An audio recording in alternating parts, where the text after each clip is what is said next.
خالد رضی اللہ تعالیٰ عنہ اجنادین میں 7 روز رہے۔ انہوں نے اپنے سالاروں سے کہا کہ دشمن کو کہیں سستانے اور دم لینے کی مہلت نہ دو، اسے اتنی مہلت نہ دو کہ وہ اپنی بکھری ہوئی جمعیت کو اکٹھا کر سکے۔ اس اصول کے تحت دمشق کی طرف ان کا کوچ بہت تیز تھا۔ انہوں نے اپنے جاسوس پہلے بھیج دیے تھے۔ اب خالد رضی اللہ تعالیٰ عنہ نے جاسوسی کا نظام مزید بہتر بنا دیا تھا۔ وہ اس حقیقت کو نظر انداز نہیں کر سکتے تھے کہ قیصر روم کی سلطنت بہت وسیع ہے اور اس کے مطابق اس کی فوج زیادہ بھی ہے اور برتر بھی۔ ایسی فوج پر غلبہ پانے کے لیے اس کے احوال و کوائف کا قبل از وقت معلوم کرنا ضروری تھا، اور اتنا ہی ضروری ان علاقوں کے خد و خال کو جاننا تھا جہاں جہاں اس فوج کے دستے موجود تھے۔ ان کی نقل و حرکت کے متعلق قبل از وقت معلومات حاصل کرنا بھی سود مند تھا۔ راستے میں بیت المقدس آتا تھا۔ خالد رضی اللہ تعالیٰ عنہ نے اس اہم شہر کو نظر انداز کر دیا اور اس سے کچھ فاصلے سے آگے چلے گئے، لیکن ایک مقام کو نظر انداز کرنا مشکل تھا۔ اس بستی کا نام فہل تھا، جو ایک مضبوط قلعہ تھا۔ خالد رضی اللہ تعالیٰ عنہ اس کے قریب پہنچے تو ایک فقیر نے، جو پاگل لگتا تھا، حضرت خالد کا راستہ روک لیا۔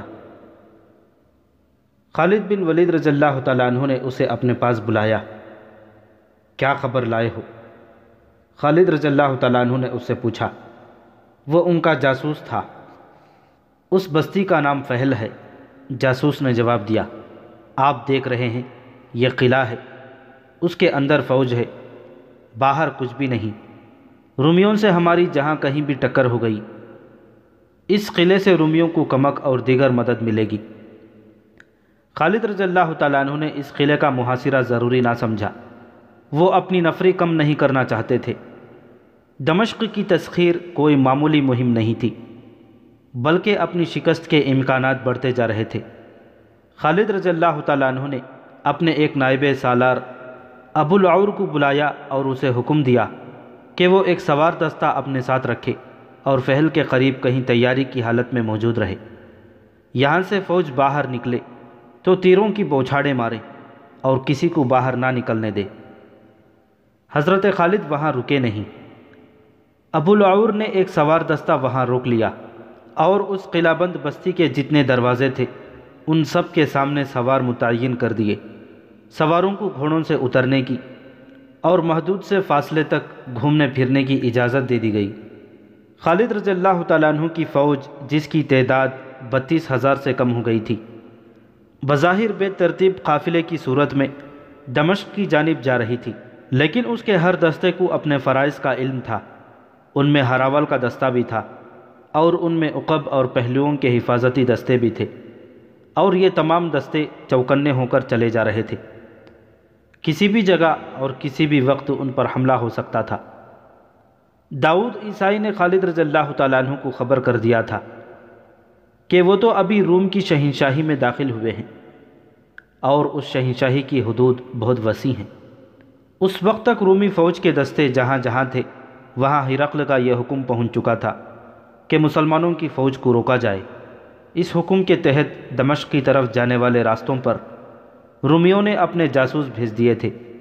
دریائے یرموک کے کنارے واقوسہ ایک قصبہ تھا۔ کسی رومی جاسوس نے خالد رضی اللہ تعالیٰ عنہ کے لشکر کو آتے دیکھ لیا اور پیچھے جا کر اطلاع دی۔ جب خالد رضی اللہ تعالیٰ عنہ واقوسہ کے قریب پہنچے تو رومی فوج کے بہت دستے خالد رضی اللہ تعالیٰ عنہ کا راستہ روکنے کے لیے تیار کھڑے تھے۔ مورخوں نے لکھا ہے کہ اجنادین کی لڑائی سے بھاگے ہوئے کئی رومی فوجی واقوسہ پہنچ چکے تھے۔ انہیں بھی ان دستوں میں شامل کر لیا گیا تھا جو مسلمانوں کو روکنے کے لیے جنگی ترتیب میں کھڑے تھے، مگر ان میں لڑنے کا جذبہ سرد تھا، کیونکہ ان پر مسلمانوں کا خوف طاری تھا۔ جن کمانڈروں اور سپاہیوں نے ابھی مسلمانوں سے جنگ نہیں لڑی تھی، وہ اجنادین کے بھگوڑوں سے پوچھتے تھے کہ مسلمان لڑنے میں کیسے ہیں۔ دیکھ لو، انہیں کچھ اس قسم کے جواب ملے۔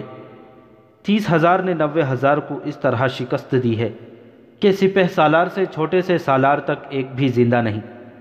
انہوں نے ہماری آدھی نفری مار ڈالی ہے، زخمیوں کا کوئی حساب نہیں۔ مت پوچھو دوستوں، مت پوچھو، میں تو انہیں انسان سمجھتا ہی نہیں۔ ان کے پاس کوئی جادو ہے یا وہ جنات جیسی کوئی مخلوق ہے۔ ان کا ایک ایک آدمی 10 کا مقابلہ کرتا ہے۔ ان کے سامنے کوئی جم کر لڑ نہیں سکتا۔ پوچھتے کیا ہو؟ وہ آ رہے ہیں، خود دیکھ لینا۔ وہ آئے اور انہوں نے دیکھ لیا۔ دیکھ یہ لیا کہ مسلمان جو بے ترتیب قافلے کی طرح آ رہے تھے، دیکھتے ہی دیکھتے جنگی ترتیب میں ہو گئے۔ عورتیں اور بچے پیچھے رہ گئے اور ان کا حفاظتی دستہ اپنی جگہ پر چلا گیا۔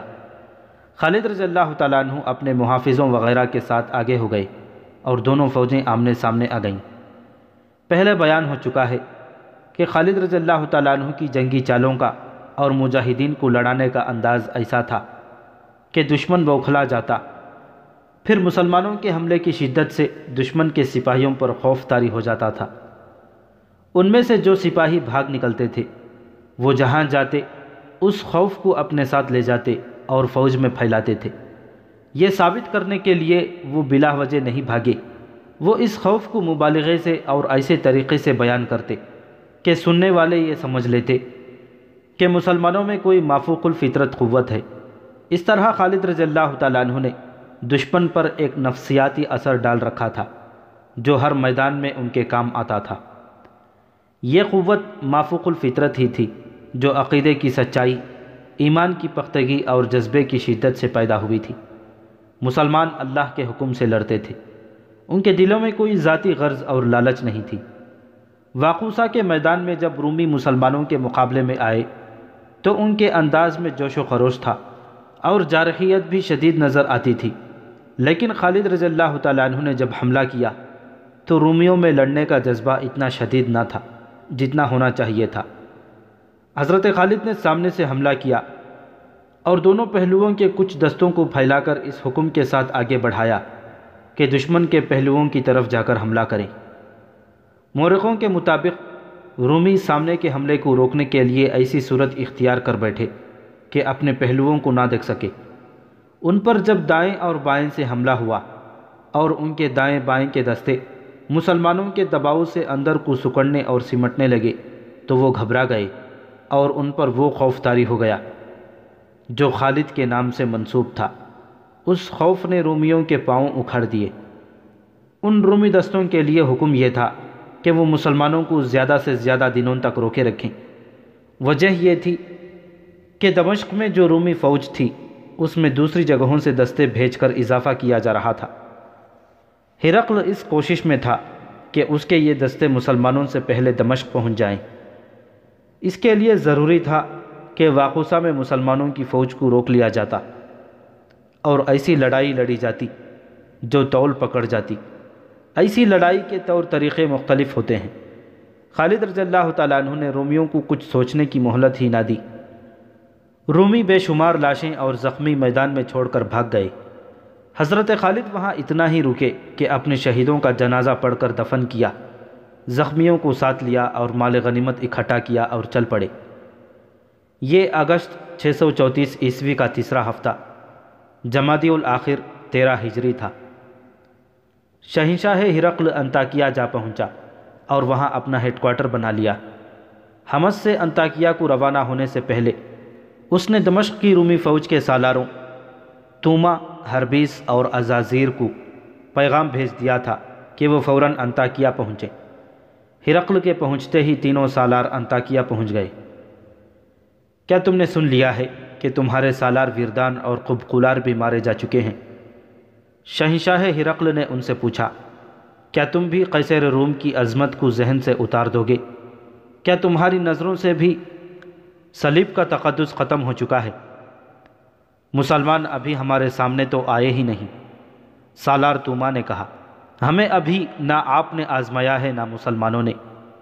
انہیں آنے دیں، میں آپ کی بیٹی کے آگے شرمسار نہیں ہوں گا۔ توما شہنشاہ ہرقل کا داماد تھا اور وہ دمشق کا سپہ سالار تھا۔ بڑا پکا مذہبی آدمی تھا اور اپنے مذہب عیسائیت کے فروغ اور تحفظ کے لیے سرگرم رہتا تھا۔ توما، ہرقل نے اسے کہا، تم مذہب میں اتنے مگن رہتے ہو کہ دمشق کے دفاع کی طرف پوری توجہ نہیں دے رہے ہو۔ میں تو یہ سمجھتا ہوں کہ مذہب نہ رہا تو دمشق بھی نہیں رہے گا۔ توما نے کہا، کیا آپ نہیں جانتے کہ مسلمانوں کے خلاف جنگ بھی مذہب میں شامل ہے؟ میں یہاں اکیلا تو نہیں، جنگی معاملے سالار ہربیس کے پاس ہیں اور سالار ازازیر بھی میرے ساتھ ہے۔ کیا ازازیر فارسیوں کو اور پھر ترکوں کو کئی لڑائیوں میں شکست نہیں دے چکا ہے؟ مجھے جتنا بھروسہ ازازیر پر ہے اتنا تم دونوں پر نہیں، ہرقل نے کہا۔ ازازیر تجربے کار سالار ہے، تم دونوں کو ابھی ثابت کرنا ہے کہ تم ازازیر کے ہم پلہ ہو۔ ازازیر رومیوں کا بڑا ہی قابل اور دلیر سالار تھا۔ اس نے بہت سی لڑائیاں لڑی اور ہر میدان میں فتح حاصل کی تھی۔ عربی زبان پر اسے اتنا عبور حاصل تھا کہ وہ عربی بولتا تو شک ہوتا تھا کہ عرب کا رہنے والا ہے۔ دمشق کی فوج کا کمانڈر دراصل وہی تھا۔ انطاکیہ میں کلاؤز نام کا ایک رومی سالار تھا۔ اسے ہرقل نے 5000 نفری کی فوج دے کر دمشق جانے کو کہا۔ شہنشاہ ہرقل، کلاؤز نے کہا، میں حلفیہ کہتا ہوں کہ میں آپ کے سامنے اس وقت آؤں گا جب میری برچھی کی انی کے ساتھ مدینہ کے سالار خالد بن ولید کا سر ہوگا۔ تم مجھے صرف حلف سے خوش نہیں کر سکتے، ہرقل نے کہا۔ میں صرف ابن ولید کا سر نہیں، تمام مسلمانوں کی لاشیں دیکھنا چاہتا ہوں۔ فوراً دمشق پہنچو، وہاں کمک کی ضرورت ہے۔ سب چلے جاؤ اور دمشق کو بچاؤ۔ تمام سالار فوراً روانہ ہو گئے۔ ہرقل کا ایک مشیر خاص ہرقل کے پاس موجود رہا۔ شہنشاہ، اس مشیر نے کہا، سالار کلاؤز کو دمشق نہ بھیجتے تو اچھا تھا۔ اگر اسے بھیجنا ہی تھا تو سالار ازازیر کو دمشق سے نکال لیتے۔ کیوں؟ کیا شہنشاہ بھول گئے ہیں کہ ان دونوں میں ایسی چپ خلش ہے جو دشمنی کی صورت اختیار کر جایا کرتی ہے؟ مشیر نے کہا، ان کی آپس میں بول چال بند ہے۔ دراصل کلاؤز ازازیر کی اچھی شہرت سے حسد کرتا ہے، کوئی اور وجہ بھی ہو سکتی ہے۔ کیا تم یہ خطرہ محسوس کر رہے ہو کہ وہ لڑائی کے دوران ایک دوسرے کو نقصان پہنچانے کی کوشش کریں گے؟ ہرقل نے پوچھا۔ ہاں شہنشاہ روم، مشیر نے کہا، میں یہی خطرہ محسوس کر رہا ہوں۔ ایسا نہیں ہوگا، ہرقل نے کہا۔ انہیں یہ احساس تو ضرور ہوگا کہ وہ مل کر نہ لڑے تو بڑی بری شکست کھائیں گے، اور وہ مجھے خوش کرنے اور ایک دوسرے کو میری نظروں میں گرانے کے لیے جوش و خروش سے لڑیں گے، اور اگر انہوں نے ایک دوسرے کو نقصان پہنچانے کی کوشش کی تو انہیں یقیناً معلوم ہے کہ ان کی سزا کیا ہوگی۔ مشیر خاموش ہو گیا، لیکن اس کے چہرے پر پریشانی کے آثار پہلے سے زیادہ تھے۔ خالد رضی اللہ تعالیٰ عنہ کے مجاہدین دمشق کی جانب بڑھے جا رہے تھے۔ رومی سالار ازازیر نے دمشق پہنچتے ہی شہر کے دفاع کو مضبوط بنانا شروع کر دیا۔ دمشق کی شہر پناہ کے 6 دروازے تھے اور ہر دروازے کا ایک نام تھا۔ ازازیر نے دمشق کو محاصرے سے بچانے کا یہ انتظام کیا کہ زیادہ فوج شہر کے باہر رکھی تاکہ مسلمانوں کو شہر تک پہنچنے ہی نہ دیا جائے، انہیں شہر سے باہر ختم کر دیا جائے۔ شہر میں خاص طور پر منتخب کیے ہوئے دستے رکھے گئے۔ ان میں ایک محافظ دستہ تھا جسے جانباز دستہ کہا جاتا تھا۔ اس ایک محل سے کچھ زیادہ لمبے اور 4-5 فرلانگ چوڑے شہر کی آبادی میں اس خبر نے ہڑبونگ بپا کر دی تھی کہ مسلمان شہر کو محاصرے میں لینے کے لیے آ رہے ہیں۔ اس خبر سے پہلے مسلمانوں کی دہشت شہر میں داخل ہو چکی تھی۔ سالار شہریوں کو بھی شہر کے دفاع کے لیے تیار کر رہے تھے، لیکن شہریوں سے انہیں تعاون نہیں مل رہا تھا۔ شہری تو اپنا مال و دولت اور اپنی جوان لڑکیوں کو چھپاتے پھر رہے تھے۔ ان میں سے بعض نے اپنے کنبوں کو ساتھ لے کر بھاگنے کی بھی کوشش کی، لیکن فوج نے انہیں روک دیا۔ مجاہدین کا لشکر دمشق سے زیادہ دور نہیں رہ گیا تھا۔ جاسوس جو آگے گئے ہوئے تھے وہ باری باری پیچھے آتے، رپورٹ دیتے اور پھر آگے چلے جاتے تھے۔ اب مجاہدین کی جذباتی کیفیت ایسی تھی جیسے ان کا کوئی گھر نہ ہو، کوئی وطن نہ ہو، بیوی نہ ہو، بچہ نہ ہو، بس اللہ ہی اللہ ہو جس کے نام کا وہ ورد کرتے جاتے، یا چند مجاہدین مل کر کوئی جنگی ترانہ گاتے تھے۔ انہوں نے اپنا رشتہ اللہ کے ساتھ اور رسول اللہ صلی اللہ علیہ وسلم کی روح مقدس کے ساتھ جوڑ لیا تھا۔ انہوں نے اپنی جانیں اللہ کی قربان گاہ پر رکھ دی تھیں۔ رومیوں کے لیے وہ جسم تھے، لیکن اپنے لیے وہ روحیں تھے۔ وہ اپنے جسموں کی تکالیف اور ضروریات سے بے نیاز ہو گئے تھے۔ انہیں تو جیسے یہ احساس بھی نہ رہا تھا کہ ان کی تعداد کم ہے اور دشمن کی تعداد کئی گنا ہے۔ ان کے سپہ سالار خالد رضی اللہ تعالیٰ عنہ کی جذباتی کیفیت بھی ایسی تھی، لیکن تاریخ کے اس عظیم جرنیل کی نگاہ حقائق پر تھی۔ وہ سوچتے رہتے تھے کہ اتنی کم نفری کو اتنی زیادہ نفری کے خلاف کس طرح استعمال کیا جائے کہ مطلوبہ نتائج حاصل ہوں۔ انہوں نے رومیوں کو دیکھ لیا اور تسلیم کیا تھا کہ یہ ایک عمدہ فوج ہے۔ انہوں نے یہ بھی پیش نظر رکھا تھا کہ رومی اپنے ملک میں ہیں اور جو سہولتیں انہیں حاصل ہیں وہ ہمیں نہیں مل سکتیں۔ شکست کی صورت میں مسلمانوں کے لیے وہاں کوئی پناہ نہیں تھی۔ اس صورت میں انہیں قید یا قتل ہونا تھا۔ ان احوال و کوائف کے پیش نظر خالد رضی اللہ تعالیٰ عنہ نے اپنی فوج میں کچھ تبدیلیاں کی تھیں۔ ایک تو انہوں نے جاسوسی کے انتظامات اور ذرائع کو پہلے سے بہتر بنا کر انہیں منظم کر دیا۔ چند اور تبدیلیوں میں قابل ذکر یہ ہے کہ خالد رضی اللہ تعالیٰ عنہ نے ایک سوار دستہ بنایا جس میں 4000 منتخب گھڑ سوار رکھے۔ یہ تیز رفتار اور متحرک دستہ تھا، اسے تلیہ کہتے ہیں۔ متحرک سے مراد یہ ہے کہ اس رسالے نے جم کر نہیں بلکہ بھاگتے دوڑتے حملہ کر کے ادھر ادھر ہو جاتے اور دشمن کو گھما پھرا کر لڑاتے جنگ میں شریک رہنا تھا۔ خالد رضی اللہ تعالیٰ عنہ نے اس دستے کی کمان اپنے ہاتھ میں رکھی۔ دمشق کی جانب کوچ کے دوران یہ سوار دستہ مسلمانوں کے لشکر کے ہراول میں تھا۔ کوچ کا چوتھا دن تھا۔ ہراول کا یہ سوار دستہ ایک بستی مراج السفر کے قریب پہنچا تو آگے گئے ہوئے 2 جاسوس آئے۔ خالد رضی اللہ تعالیٰ عنہ اس دستے کے ساتھ تھے۔ جاسوس نے انہیں بتایا کہ تھوڑی دور آگے رومی فوج تیاری کی حالت میں پڑاؤ کیے ہوئے ہے۔ جاسوسوں کے اندازے کے مطابق وہ مقام دمشق سے 12 میل دور تھا۔ مورخوں نے لکھا ہے کہ اس رومی فوج کی تعداد 12000 تھی اور اس میں سوار زیادہ تھے۔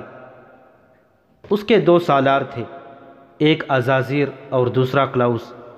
یہ وہی رومی سالار تھے جن کی آپس میں دشمنی تھی۔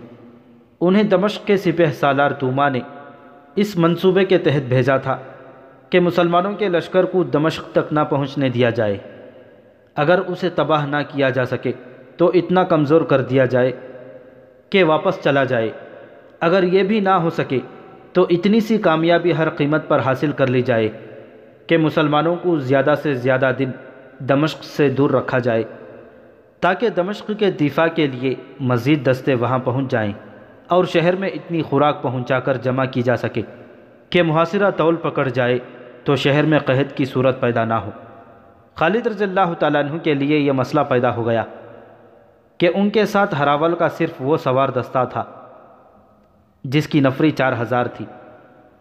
باقی لشکر ابھی بہت دور تھا۔ ہراول کی رفتار تیز تھی۔ دشمن کی موجودگی کی اطلاع پر خالد رضی اللہ تعالیٰ عنہ نے رفتار سست کر دی۔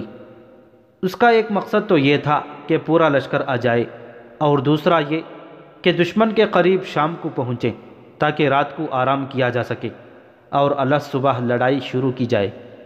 اگر جاسوس آگے گئے ہوئے نہ ہوتے تو خالد رضی اللہ تعالیٰ عنہ لا علمی میں 4000 سواروں کے ساتھ دشمن کے سامنے جا پہنچتے، پھر صورتحال ان کے حق میں نہ رہتی۔ رومیوں کے اس 12000 لشکر نے بڑی اچھی جگہ پڑاؤ ڈالا ہوا تھا۔ وہاں ایک وادی تھی جس میں گھنے درخت تھے اور ایک پہاڑی تھی۔ رومی اس پہاڑی کے سامنے اور وادی کے منہ میں تھے۔ انہوں نے لڑائی کے لیے یہ جگہ منتخب کی تھی جو ان کو کئی جنگی فائدے دے سکتی تھی۔ مسلمان اس پھندے میں آ سکتے تھے۔ خالد رضی اللہ تعالیٰ عنہ نے اپنی رفتار ایسی رکھی کہ سورج غروب ہونے سے ذرا پہلے دشمن کے سامنے پہنچے۔ دشمن سے ان کا فاصلہ 1 میل کے لگ بھگ تھا۔ خالد رضی اللہ تعالیٰ عنہ اپنے دستے کو روک لیا اور وہیں پڑاؤ کرنے کو کہا۔ سورج غروب ہو گیا، اس لیے یہ خطرہ نہ رہا کہ دشمن حملہ کر دے گا۔ جمادی الثانی 13 ہجری کے چاند کی 18ویں رات تھی۔ آدھی رات کو چاندنی بڑی صاف تھی۔ خالد رضی اللہ تعالیٰ عنہ پاپ یادہ آگے چلے گئے۔ رومیوں کے سوار گشتی سنتری گشت پر تھے۔ خالد رضی اللہ تعالیٰ عنہ ان سے بچتے پہاڑی تک گئے۔ وہ زمین کے خد و خال کا جائزہ لے رہے تھے۔ رات گزرتے ہی انہیں یہاں لڑنا تھا۔ وہ دیکھ رہے تھے کہ ان کے سوار دستے کے لیے بھاگنے دوڑنے کی جگہ ہے یا نہیں۔ خالد رضی اللہ تعالیٰ عنہ کے لیے پریشانی یہ تھی کہ ان کا لشکر بہت دور تھا۔ انہوں نے پیغام تو بھیج دیا تھا کہ رفتار تیز کریں، پھر بھی لشکر جلدی نہیں پہنچ سکتا تھا۔ اس کی رفتار تو پہلے ہی تیز تھی، مسلمانوں کا کوچ ہوتا ہی تیز تھا۔ 19 اگست 634 عیسوی 19 جمادی الثانی 13 ہجری کی صبح طلوع ہوئی۔ فجر کی نماز سے فارغ ہوتے ہی خالد رضی اللہ تعالیٰ عنہ نے اپنے سوار دستے کو جنگ کی تیاری کا حکم دیا۔ رومی بھی تیاری میں آ گئے۔ خالد رضی اللہ تعالیٰ عنہ نے رومیوں کی ترتیب دیکھی تو انہیں شک ہوا کہ رومی حملے میں پہل نہیں کرنا چاہتے۔ خالد رضی اللہ تعالیٰ عنہ بھی پہل کرنے کی پوزیشن میں نہیں تھے۔ انہیں اتنا وقت درکار تھا کہ باقی لشکر پہنچ جائے۔ حضرت خالد نے رومیوں کا ارادہ معلوم کرنے کے لیے اپنے سوار دستے کے ایک حصے کو حملہ کر کے پیچھے یا دائیں بائیں نکل جانے کا حکم دیا۔ تقریباً 1000 گھوڑے سمندری طوفان کی موجوں کی طرح گئے۔ رومیوں نے حملہ روکنے کے بجائے یہ حرکت کی کہ پیچھے ہٹنے لگے۔ مسلمان سوار اس خیال سے آگے نہ گئے کہ دشمن گھیرے میں لے لے گا۔ ویسے بھی انہیں آمنے سامنے کی لڑائی نہیں لڑنی تھی۔ وہ جس رفتار سے گئے تھے اسی رفتار سے گھوڑے موڑتے ہوئے دور کا چکر کاٹ کر آ گئے۔ چند ایک سالار خالد رضی اللہ تعالیٰ عنہ کے ساتھ تھے۔ سب کو توقع تھی کہ اب رومی حملے کے لیے آئیں گے۔ ان کی فوج 3 گنا تھی مگر انہوں نے کوئی جوابی حرکت نہ کی۔ خدا کی قسم رومی کچھ اور چاہتے ہیں۔ خالد رضی اللہ تعالیٰ عنہ نے اپنے سالاروں سے کہا، یہ ہمارے ساتھ کھیلنا چاہتے ہیں اور میں اپنے لشکر کے انتظار میں ہوں۔ ان کے ساتھ کھیلو ابن ولید۔ سالار زرار بن ازور نے کہا، یہ لڑنا نہیں چاہتے، ہمارا راستہ روکنا چاہتے ہیں، اور انہیں شاید معلوم نہیں کہ ہمارا لشکر ابھی دور ہے۔ خالد رضی اللہ تعالیٰ عنہ نے کہا، یہ بھی سوچ لے ابن ولید۔ سالار شرجیل رضی اللہ تعالیٰ عنہ نے کہا، کیا یہ چوکس نہیں کہ ہمارا لشکر شاید کسی اور طرف سے ان پر حملہ کرے؟ میں ان کا دھیان پھیر دیتا ہوں۔ خالد رضی اللہ تعالیٰ عنہ نے کہا۔ رومیوں کی توجہ اپنی طرف کرنے کے لیے خالد رضی اللہ تعالیٰ عنہ نے یہ طریقہ اختیار کیا کہ دشمن کو انفرادی مقابلوں کے لیے للکارا۔ پہلے بیان ہو چکا ہے کہ اس دور میں فوجوں کی لڑائی سے پہلے دونوں فوجوں سے ایک ایک آدمی سامنے آتا اور ان میں انفرادی لڑائی ہوتی تھی۔ خالد رضی اللہ تعالیٰ عنہ نے زرار بن ازور، شرجیل بن حسنہ اور امیر المؤمنین حضرت ابوبکر صدیق رضی اللہ تعالیٰ عنہ کے بیٹے عبد الرحمن رضی اللہ تعالیٰ عنہ کو مقابلے کے لیے آگے کیا۔ یہ تینوں سالار تھے۔ وہ دونوں فوجوں کے درمیان جا کر گھوڑے دوڑانے اور دشمن کو للکارنے لگے۔ رومیوں کی صفوں سے 3 سوار نکلے، وہ بھی سالاری کے رتبے کے آدمی تھے۔ رومی جنگجو قوم تھی۔ اس قوم نے تاریخ ساز تائغزن اور شاہ سوار پیدا کیے ہیں۔ حضرت خالد کے ان 3 سالاروں کے مقابلے میں جو رومی نکلے وہ زبردست لڑاکے تھے۔ کھلے میدان میں مقابلے شروع ہو گئے۔ یہ 3 جوڑوں کا مقابلہ تھا۔ تینوں جوڑ الگ ہو گئے۔ گھوڑے دوڑ رہے تھے، گھوم پھر رہے تھے اور برچھیوں سے برچھیاں ٹکرا رہی تھیں۔ دونوں فوجوں سے نعرے گرج رہے تھے۔ گھوڑے اپنی اڑائی ہوئی گرد میں چھپے جا رہے تھے۔ پھر گرد سے ایک گھوڑا نکلا۔ اس کا سوار ایک طرف لڑک گیا۔ گھوڑا بے لگام ہو کر ادھر ادھر دوڑ رہا تھا۔ وہ ایک رومی سالار تھا جو بڑا گہرا زخم کھا کر گھوڑے سے گر رہا تھا۔ رومیوں کی صفوں سے ایک گھوڑا سرپٹ دوڑتا نکلا اور گرتے ہوئے سالار کے پیچھے گیا۔ اس نے گھوڑے کے سوار کو گھوڑے کی پیٹھ پر کر دیا، لیکن وہ مر چکا تھا۔ تھوڑی ہی دیر بعد ایک اور رومی سوار گرا، پھر تیسرا بھی گر پڑا۔ تینوں رومی مارے گئے۔ زرار بن ازور کا انداز وہی تھا کہ مقابلے میں اترتے ہی انہوں نے خود، زرہ اور قمیض اتار کر پھینک دی تھی۔ مقابلہ ختم ہوا تو 3 رومیوں کی لاشیں ایک دوسری سے دور دور پڑی تھیں۔ زرار، شرجیل اور عبد الرحمن رومیوں کی اگلی صف کے قریب جا کر گھوڑے دوڑاتے اور انہیں للکارتے تھے، رومیوں یہ لاشیں اٹھاؤ آگے آؤ بزدلوں، ہے کوئی اور موت کا طلبگار؟ ہم رومیوں کے قاتل ہیں، رومیوں یہ زمین تم پر تنگ ہو گئی ہے۔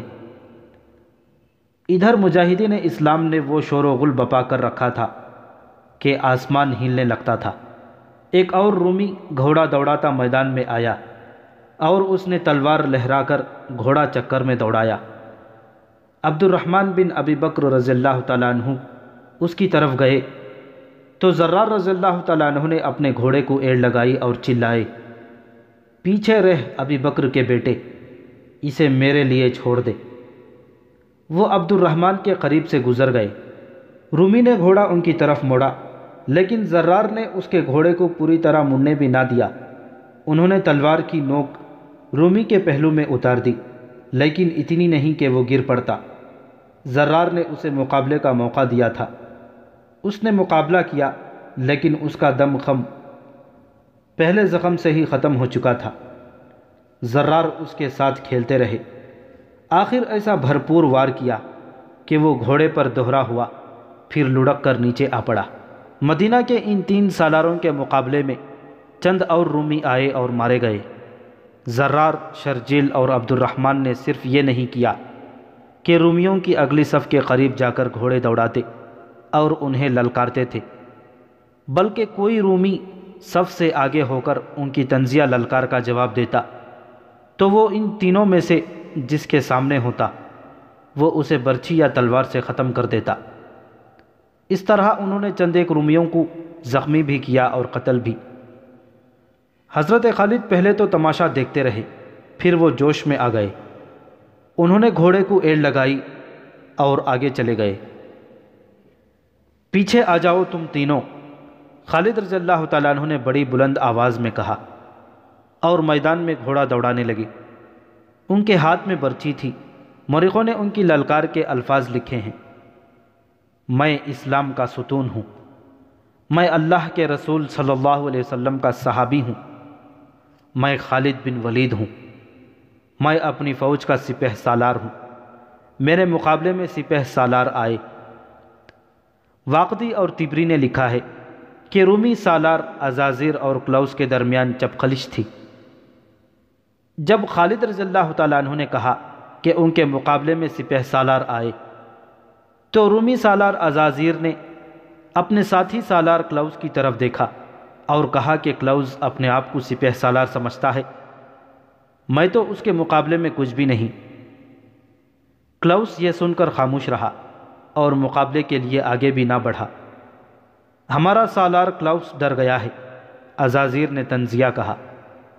اس نے کلوس کو کچھ دانے بھی دیے۔ کلوس کا انداز بتا رہا تھا کہ وہ خالد رضی اللہ تعالیٰ عنہ کے مقابلے میں ہچکچا رہا ہے، لیکن عزازیر اس پر تانوں کی تیر چلا رہا تھا۔ ان سے تنگ آ کر کلوس نے گھوڑا بڑھایا اور خالد رضی اللہ تعالیٰ عنہ کی طرف گیا۔ 4 مورخوں نے متفقہ طور پر بیان کیا ہے کہ خالد رضی اللہ تعالیٰ عنہ کے ہاتھ میں برچھی تھی۔ کلوس ان کی طرف آیا تو اس کا انداز حملے والا نہیں تھا، اور اس نے حضرت خالد کو کچھ ایسا اشارہ کیا تھا جیسے کوئی بات کرنا چاہتا ہو۔ خالد رضی اللہ تعالیٰ عنہ نے اس کے اشارے کی پرواہ نہ کی۔ دشمن کا دوستانہ اشارہ دھوکہ بھی ہو سکتا ہے۔ خالد رضی اللہ تعالیٰ عنہ نے اپنا گھوڑا اس کی طرف دوڑایا اور اس پر برچھی کا وار کیا۔ کلوس تجربے کار جنگجو تھا، اس نے اپنے آپ کو اس وار سے صاف بچا لیا۔ خالد رضی اللہ تعالیٰ عنہ نے آگے جا کر گھوڑا موڑا اور کلوس پر دوسرے حملے کے لیے گئے۔ اب کہ انہوں نے سنبھل کر کلوس کو برچھی ماری، کلوس نے اب پھر ان کا وار بیکار کر دیا۔ خالد رضی اللہ تعالیٰ عنہ نے برچھی پھینک دی۔ کلوس نے دیکھا کہ اب خالد خالی ہاتھ آ رہے ہیں تو اس نے تلوار تانی۔ حضرت خالد نے گھوڑا اس کی ضد سے پرے کر لیا اور گھوڑے کو زیادہ آگے جانے نہ دیا۔ اسے فوراً روک کر موڑا اور کلوس پر آئے۔ کلوس نے گھوڑا دوڑایا۔ وہ بہتر پوزیشن میں آ کر وار کرنا چاہتا تھا، لیکن خالد رضی اللہ تعالیٰ عنہ نے پیچھے سے آ کر اسے مضبوطی سے پکڑ لیا اور گھوڑے سے گرا دیا۔ انہوں نے گھوڑے سے کود کر کلوس کو دبوچ لیا۔ کلوس زمین پر پڑا تھا، اس نے اٹھنے کی ذرا سی بھی کوشش نہ کی۔ حضرت خالد نے اپنے محافظوں کو پکارا کہ آئیں۔ 2-3 محافظ دوڑے گئے۔ خالد نے انہیں کہا کہ کلوس کو قیدی بنا لیں۔ اس طرح کلوس مرنے سے بچ گیا اور قیدی بن گیا۔ جب کلوس کو قیدی بنا کر خالد رضی اللہ تعالیٰ عنہ کے محافظ لے گئے تو اسے پیچھے لے جانے کے بجائے سامنے کھڑا کر دیا گیا تاکہ رومی اسے دیکھتے رہیں۔ خالد رضی اللہ تعالیٰ عنہ پھر گھوڑے پر سوار ہو گئے اور گھوڑا چکر میں دوڑاتے اور رومیوں کو للکارتے رہے اور ان کا مذاق بھی اڑاتے رہے۔ کلوس کا گھوڑا ایک جگہ رک گیا تھا۔ خالد رضی اللہ تعالیٰ عنہ کے اشارے پر ان کا ایک محافظ کلوس کا گھوڑا پکڑ لایا۔ حضرت خالد کی للکار کے جواب میں اب رومی سالار عزازیر سامنے آیا۔ او کلوس! سالار عزازیر نے خالد کو للکارنے کے بجائے اپنے ساتھی سالار کلوس کو للکار کر تانا دیا، دیکھ لے اپنا انجام بزدل کمینے، تو مجھے رسوا کر رہا تھا، اب میری تلوار کا کمال دیکھ۔ اس نے خالد رضی اللہ تعالیٰ عنہ پر حملہ کرنے کے بجائے گھوڑا عام چال سے خالد رضی اللہ تعالیٰ عنہ کی طرف بڑھایا اور خالد سے طنزیہ لہجے میں کہا، عربی بھائی، میں تجھ سے کچھ پوچھوں گا، میرے قریب آ جا۔ او اللہ کے دشمن! خالد رضی اللہ تعالیٰ عنہ نے اس کی طنز کو سمجھتے ہوئے کہا، میں تیرے قریب ہو گیا تو تیرا سر تیرے جسم کے ساتھ نہیں رہے گا، تو ہی آ جا۔ عزازیر نے تلوار نکالی اور خالد رضی اللہ تعالیٰ عنہ کی طرف آیا، لیکن وہ ہنس رہا تھا جیسے خالد کو کچھ سمجھتا ہی نہ ہو۔ وہ خالد رضی اللہ تعالیٰ عنہ سے کچھ دور رک گیا۔ عربی بھائی، اس نے کہا، تجھے میرے مقابلے میں آنے کو کس نے کہا ہے؟ کیا تو نے سوچا نہیں کہ میرے ہاتھوں مارا جائے گا تو تیرے ساتھی سالار تیرے بغیر کیا کریں گے؟ اللہ سے دشمنی رکھنے والے رومی! خالد رضی اللہ تعالیٰ عنہ نے کہا، کیا تو نے نہیں دیکھا کہ میرے ساتھیوں نے کیا کر دکھایا ہے؟ انہیں اگر میری اجازت ہوتی تو یہ تیرے اس سارے لشکر کو اسی طرح کاٹ دیتے جس طرح تیرے یہ ساتھی کٹے ہوئے مردہ پڑے ہیں۔ میرے ساتھی آخرت سے محبت کرتے ہیں، یہ دنیا اور یہ زندگی تو ان کے لیے کچھ بھی نہیں۔ تو ہے کون؟ میں تجھے نہیں جانتا۔ او بدقسمت عربی! عزازیر نے خالد کا مذاق اڑانے کے لہجے میں کہا، میں اس ملک کا جابر سالار ہوں، تیرے لیے قہر ہوں، میں فارسیوں کا قاتل ہوں، ترکوں کے لشکر کو برباد کرنے والا ہوں۔ میں تیرا نام پوچھ رہا ہوں۔ خالد رضی اللہ تعالیٰ عنہ نے کہا، میں موت کا فرشتہ ہوں۔ عزازیر نے کہا، میرا نام عزازیر ہے لیکن میں اسرائیل ہوں۔ خدا کی قسم، جس موت کا فرشتہ تو ہے وہ موت تجھے ڈھونڈ رہی ہے۔ خالد رضی اللہ تعالیٰ عنہ نے کہا، وہ تجھے جہنم کے سب سے نیچے والے حصے میں پہنچائے گی۔ عزازیر کو خالد کی اس طنز پر بھڑک اٹھنا چاہیے تھا، لیکن اس نے اپنے آپ کو ٹھنڈا رکھا۔ میرے عربی بھائی، اس نے خالد رضی اللہ تعالیٰ عنہ سے کہا، تو کلوس کے ساتھ کیا سلوک کر رہا ہے جو تیرے قید میں ہے؟ وہ دیکھ رومی سالار! خالد رضی اللہ تعالیٰ عنہ نے جواب دیا، تیرا سالار بندہ ہوا ہے۔ عزازیر کا رویہ اور لہجہ اور زیادہ ٹھنڈا ہو گیا۔ کیا وجہ ہے کہ تو نے ابھی اسے قتل نہیں کیا؟ عزازیر نے کہا، تو نہیں جانتا کہ رومیوں میں اگر کوئی سب سے زیادہ عیار اور شیطان ہے تو وہ کلوس ہے؟ تو اسے قتل کیوں نہیں کرتا؟ کوئی وجہ نہیں، خالد رضی اللہ تعالیٰ عنہ نے کہا، صرف یہ ارادہ ہے کہ تم دونوں کو اکٹھا قتل کروں۔ ان دونوں رومی سالاروں کی آپس کی دشمنی اتنی زیادہ تھی کہ وہ خالد کی کسی بات پر بھڑکتا ہی نہیں تھا۔ میری ایک بات پر کان دھر عربی سالار! عزازیر نے دوستانہ لہجے میں کہا، اگر تو کلوس کو میرے سامنے قتل کر دے تو میں تجھے 1000 دینار، 10 قبائیں ریشم کی اور اعلیٰ نسل کے 5 گھوڑے دوں گا۔ اور روم کے جابر سالار!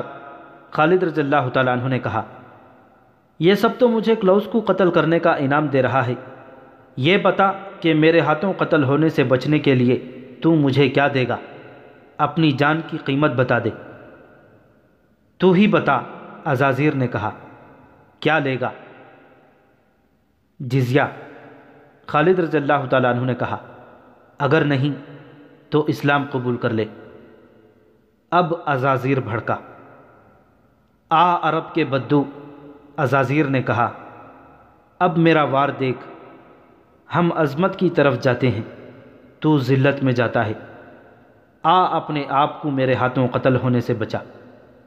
اس نے تلوار ہوا میں لہرائی، خالد اس سے تیز نکلے، انہوں نے اپنے گھوڑے کو ایڑ لگائی۔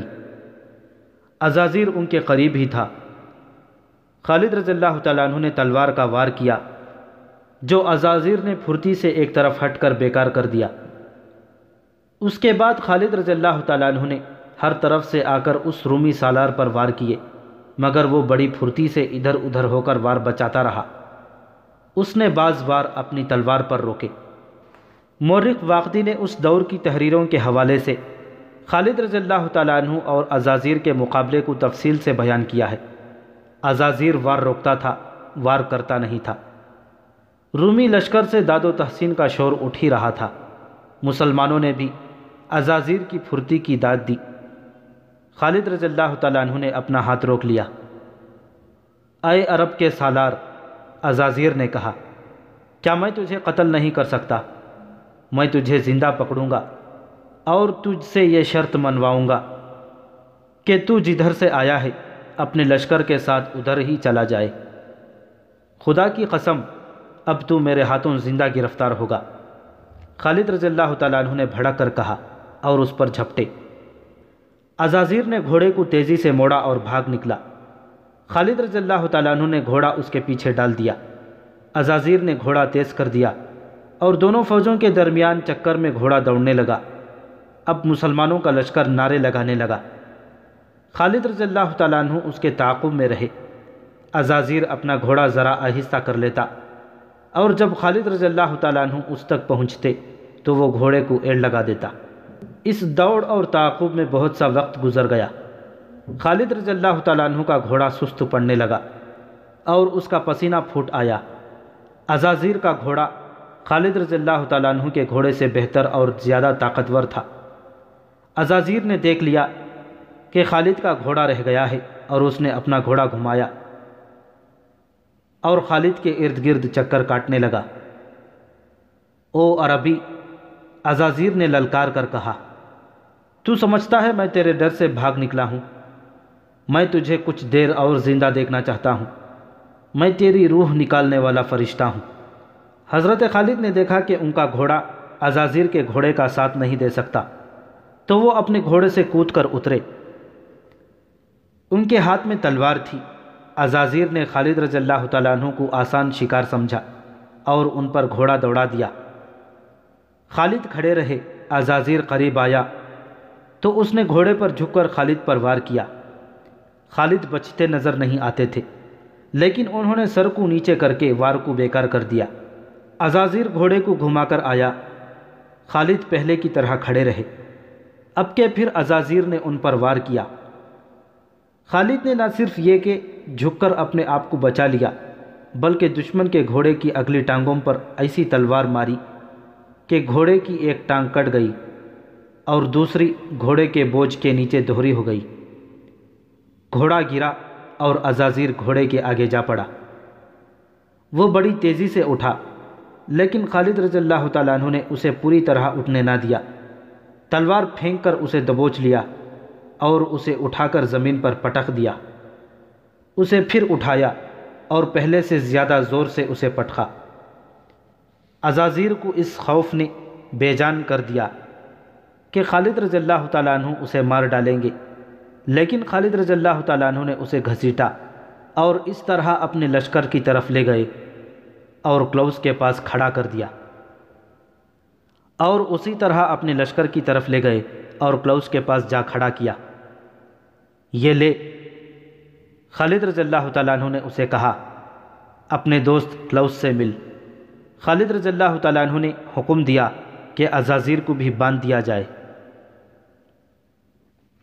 ادھر اللہ نے دشمن کے 2 سپہ سالار مسلمانوں کو دے دیے، ادھر شور اٹھا کہ باقی لشکر آ گیا ہے۔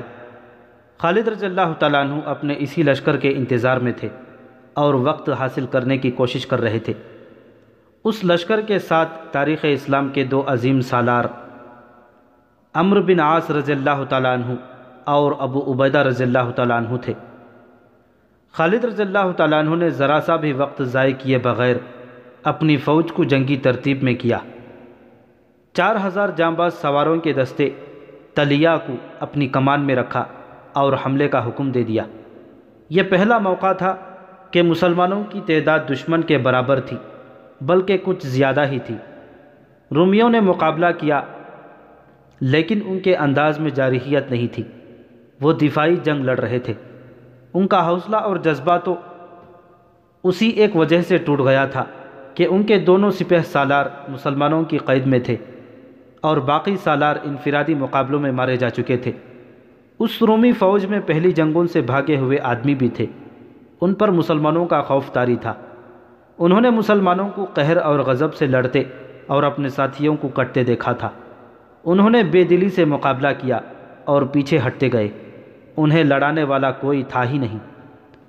مسلمانوں نے انہیں پسپائی سے روکنے کے لیے ان کے عقب میں جانے کی کوشش کی، لیکن پیچھے درختوں سے اٹی ہوئی آدھی تھی جس میں وہ غائب ہوتے جا رہے تھے۔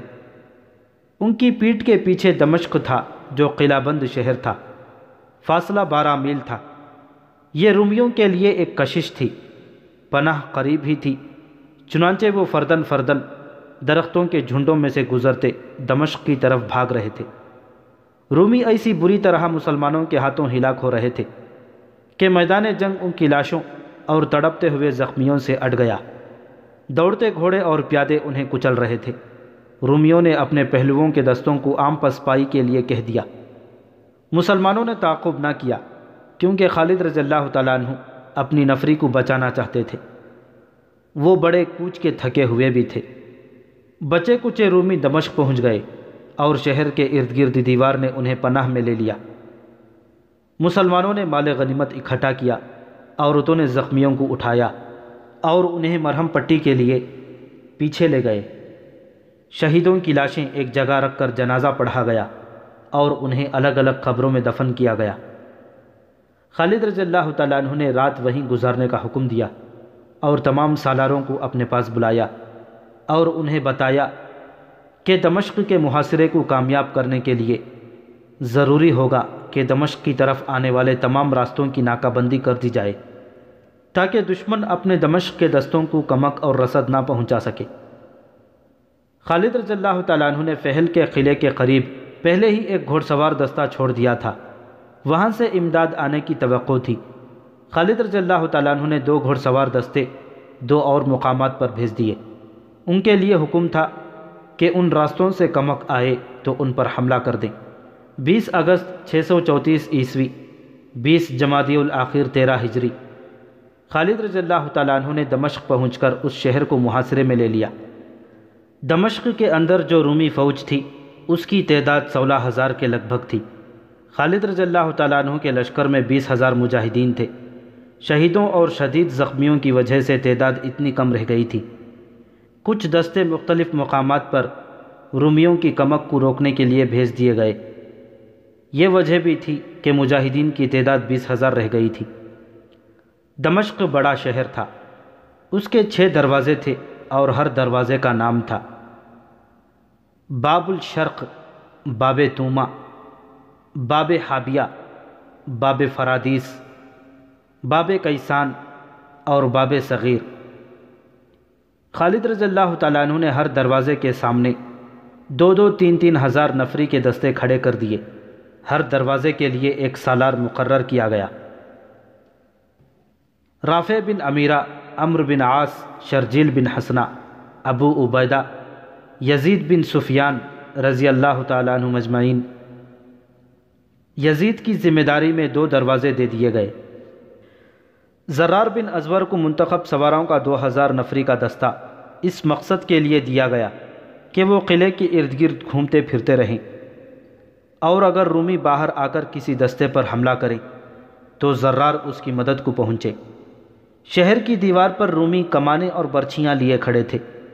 ان میں دوسرے سالاروں کے علاوہ دمشق کے دفاع کا ذمہ دار سالار توما بھی تھا، جو شہنشاہ ہرقل کا داماد بھی تھا۔ خالد رضی اللہ تعالیٰ عنہ نے حکم دیا کہ رومیوں کے دونوں قیدی سالار عزازیر اور کلوس کو آگے لایا جائے۔